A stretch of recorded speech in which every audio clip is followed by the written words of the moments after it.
Hi, Laura. You have a good point that almost everybody, pretty much everybody, has some type of compartmentalization of their beliefs or certain beliefs that, when taken in the whole, are slightly contradictory with their overall worldview or overall behavior. And I think you gave pretty good examples. One of them is buying sweatshop. I am not afraid to say that I don't have a problem with sweatshops. And it does have a little to do with catching myself thinking, is my behavior contradictory to my belief? And uh, to be honest, I never really had a problem with sweatshops because I have been of the belief that um, people who work in sweatshops were worse off without the sweatshops being there. I could be wrong, I could be ignorant, and I'm willing to change my mind. But my point is that one, I don't have that much of a problem with sweatshops, and two, most people think in short term. So when they think of their own benefits, the remote fact that somebody is exploiting the sweatshop kind of doesn't bother them because they have a short term benefit in front of them, and that's what they care about. And they know that to avoid a sweatshop, it would cost them an amount of money for a pair of shoes or piece of clothing that they're not willing to pay.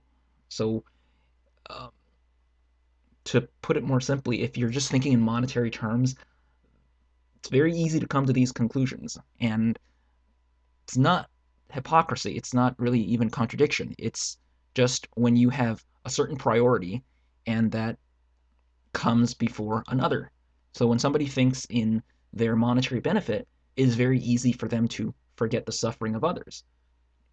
And if you could catch yourself doing it, I wouldn't call it hypocrisy anymore. It might still be somewhat of a contradiction because if things are not compatible, they're not compatible. But I think if you know that you have a contradiction, you admit that you have irreconcilable behaviors and beliefs, it's not hypocrisy anymore. Being honest about your inconsistency really takes out the hypocritical accusation because you can really say that I'm not perfect. We're not perfect. This is not an excuse for everything, but it explains a lot. You're willing to admit that I wish I could do better, but I can't because I'm not perfect. I'm lazy. I'm just one person. I have my short term needs. I care about certain things for myself than others. You wouldn't have that much pressure on yourself to be perfect, for better or worse. That's kind of what results when you're willing to confront yourself and say that this is the best I could do for now. And the funny thing is, I'm not vegetarian. Um, I admire people who are willing to um, be vegetarian for moral reasons, but um, I'm not. I don't care about it. I don't care about animals. I'll be the first person to tell you I don't care about the environment and I don't care about animals. But even I know why people are vegetarian and not vegan. Really, come on. People are vegan because they're very extreme. They don't like to use animal products, period.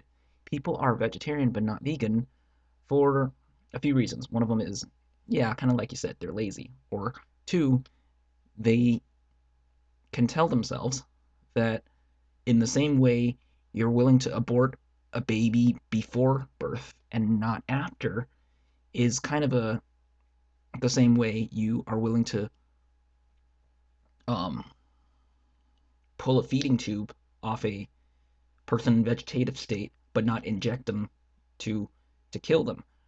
It's the thing we tell ourselves to make us think that one is more active and one is less active or passive.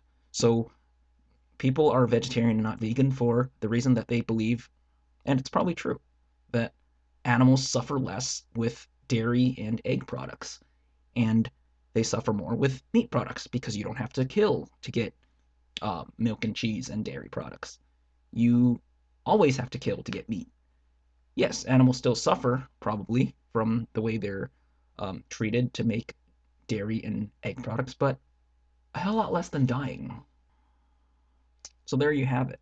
If you want more um, ways to catch yourself in compartmentalization or denial or contradiction, I think the best way to look for that is go to the people that are most critical of you. And you see this very often when you're having political debates, whether you're talking about guns, abortion, uh, public education, war, equality, women's rights, children's rights, gay marriage. You will very quickly find that your opponent will pick out something that he or she thinks you're contradictory about. My favorite one tends to be something about equality. Liberals like to believe and like to say that we're all equal, but they know it's not true. Nobody's going to say a genius is equal to a retarded person, but they like to say it anyway because it sounds good. So I don't know if that counts an example, but that's usually what comes to mind when I think about somebody compartmentalizing or having inconsistencies in their belief, is that they like to think one way and they act completely another. And it's not, I'm just repeating myself, sorry. It's not always hypocrisy because we all recognize at some point we're not perfect. We have our ideals, we have our goals, but we can only do so much sometimes. So the best we could do is how we do it. How we like to be is another. I hope that helps. Thanks.